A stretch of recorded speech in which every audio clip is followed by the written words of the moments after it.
Eto na po. E-explain ni Secretary Garin dahil ito po kaya lang po ako nag-live ngayon kasi napakaganda po ng explanation dito ni Secretary Garin kung gaano po walang modo si Lepeste. Tandaan nyo po pag binigyan ka ng franchise ng gobyerno, maano ko lang po kayo pag binigyan po kayo ng franchise ng gobyerno, ibig sabihin, nagtitiwala sa iyo ang gobyerno na ikaw ay magiging pakinabang. Tama, mali? Tama. Bakit ka magiging pakinabang? Dahil magiging katulong ka ng gobyerno para matulungan mo ang taong bayan. Kasi ang gobyerno, ano po ba ang gobyerno? Tumutulong sa taong bayan. Pero ikaw binigyan ka ng prangkisa ng gobyerno. Binigyan ka ng 25 years, binaliwala mo, hindi ka nagko-comply, hindi ka man lang kumilos.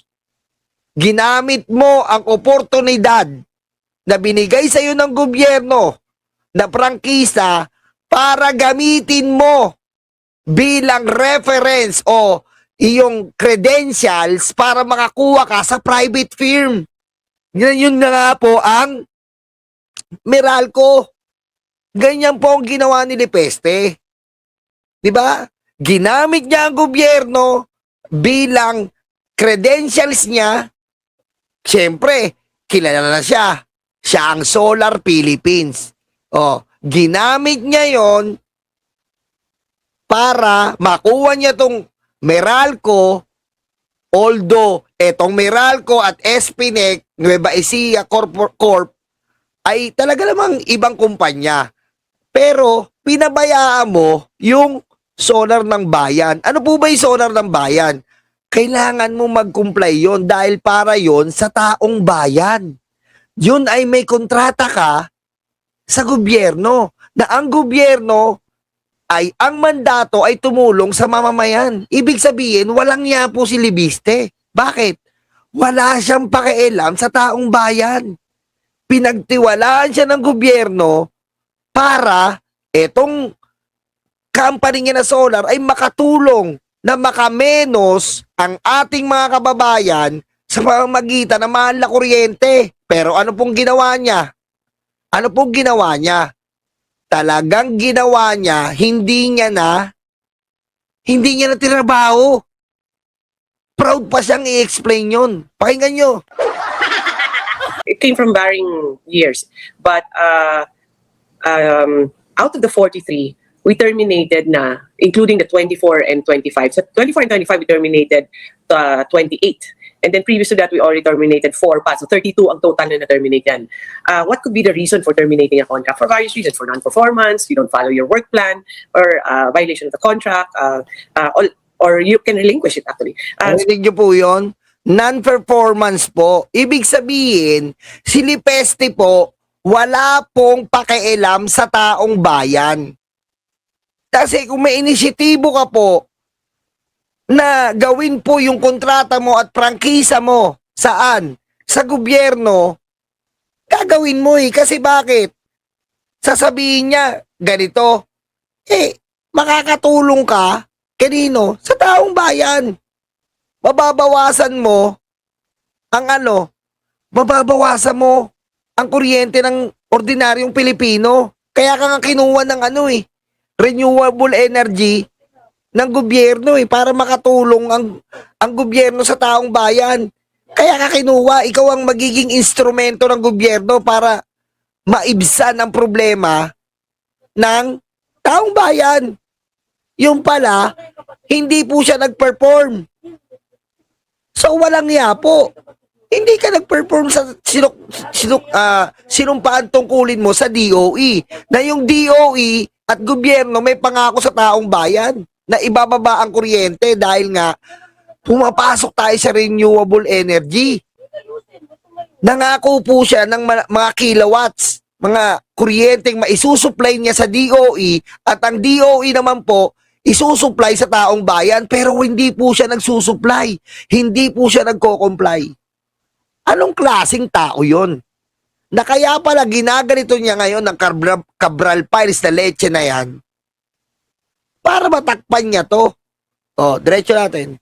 So in this case, marami pong violation. Basically, walang na-deliver. So we terminated. And once you join the green energy auction, that's even there's more commitment to that because the commitment, ang gobyerno, bibilihin namin yung electricity for 20 years at a certain rate. And that's to make sure that this projects come in. Because no-offer namin yan para to make sure that you have financial closure na mas tutuloy yung project. Now, come 2025, December 25, 2025, all these projects, 32 projects, have been terminated kasi walang delivery. There's nothing like reporting of their progress of their permitting, if they follow their work plan year on year, renewal of performance bonds which they didn't renew. So ang daming violations and just the Kita bottom mo? Hindi po nag-perform. Binigyan sa ng prangkisa, hindi nag-perform. Ngayon, ito po yung sinasabi ko sa inyo nakaraan. Ginamit lang ni Lepeste itong prangkisa na binigay sa kanila ng gobyerno bilang credentials. O, kami ang Solar Philippines. Biro mo, napakakupal po ng pangyayari na to. Ginamit niya na po yung salitang Solar Philippines. Gamit mo na yung Solar Philippines eh. Sariling atin, Solar Philippines. Tapos itong Solar Philippines, ginago lang ang gobyerno. Oh, kita mo? Diba in-expose ko nga sa inyo to 2018, 2019, nag-avail ako ng Solar Philippines ang may-ari. Tapos, nakipag-coordinate na kami sa Meralco. Ibig sabihin, matagal niya na yan. Matagal niya na nang ginagawa yan. Ginamit niya tong credentials na to na inaward ng gobyerno para makakuha siya ng iba't ibang private firm. Wag kami, boy. Diba? Parang pag sinabi, nag-apply ka, sa ka-graduate, Lasal. Lasal po ako eh. Oh. Mas kukunin ka, Lasal ka eh. Arang ganon, anong solar ka? Solar Philippines. Kami po yung may hawak ng prangkisa ng gobyerno for 25 years. Uy, putik, magaling to ah. Ito yung nakuha ng gobyerno. Ibig sabihin, stable company. Tama? Nagigets nyo? Ibig sabihin, stable company. May 25 years contract sa gobyerno, stable. Hindi malulugi. Ngayon, ang Meralco, nakita yun. Oh, nakita ng Meralco. Uba, okay ito yung Solar Philippines. May kontrata sa gobyerno to ng 25 years. Hindi malulugi ito. Oh, kaya to napili ng gobyerno kasi siguro maayos, kumpleto. Yan ang ginamit ni Lepeste. Tama, mali. Nabubuko ka na. time is nothing. There's 0 megawatts by 2025. So we have to cancel. Kasi what's the point, no? Why are they Pero nyo po so many darating nyo, 0 megawatts. Ganun po kamahal ni Libiste ang Pilipino. 0 megawatts po. Wala siyang binigay sa DOE. Hindi po siya nag-comply. Ngayon kung sasabihin yung magaling na congressman yan may malasakit, dito pa lang po. Di ba? May malasakit ka ba? Ginago mo yung gobyerno na ang mandato mabawasan ang kuryente ng taong bayan. Hindi ka nag-comply.